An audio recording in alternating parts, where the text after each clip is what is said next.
ауданда 23 тұрғын алап бар. Этно бірлестіктер шоғырланған аумақ болып саналады. Ең бір өзекті мәселе болған бізде Сайрам тұрғын алабы. Сайрам тұрғын алабы бұл Сайрам ауданынан, Түркістан облысы қазіргі Сайрам ауданының бір бөлігінен Шымкент қаласына қосылған білесіздер. Діни тұрақтылықты қамтамасыз ету мақсатында бұл жерлерге уже біз өзіміз жоспар әзірледік. Қазір әлеуметтік желінің былай интернет желісінің дамыған заманы ғой. Азаматтардың өздерінің жаңағы діни ілімін ары қарай бір ізденісін қанағаттандыру мақсатында шетелдік, яғни Өзбекстан аумағынан шыққан тұлғалардың уағыздарын тыңдады, оны анықтадық. Ол тұлғалар қазіргі таңда керек десеңіз Өзбекстан Республикасында тыйым салынған шетелде қашып жүрген азаматтардың уағыздарын тыңдаумен алысты.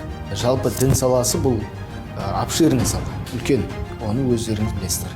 Екіншіден, біздегі дін саласындағы жастарымыз деп қарасаңыз, біреу Алматы қаласында білім алады, біреу Астана қаласында білім алады. Ол білім алған жердегі жастарымыз жаңағы каникулға келеді, немесе бітіріп келеді. Енді олардың бәрін бізде енді ондай құзыреттілік жоқ қой. Кім келді, кім кетті, ол жақтағы намазы қалай үйреніп келді. Ақпараттық түсіндіру, алдын алу жұмыстары. Осыны жүргізген кезде біз ауылдың тұрғындарымен, былай айтқанда ақсақалдармен сөйлестік. Олар бір бала шағалары бір аулада тұрғандықтан, олар бір көшеден алғысы кетпейді. Былай айтқан кезде бәрі-біріне жақын ағайындар. Үлкеніне барып ескертсек, олар өзінен кейінгі немересіне, жаңағы шөбересіне дейік сол жердегі бәріне ескертеді. Бірақ нәрсені айтамыз, діни ахуалдың тұрақтылығы.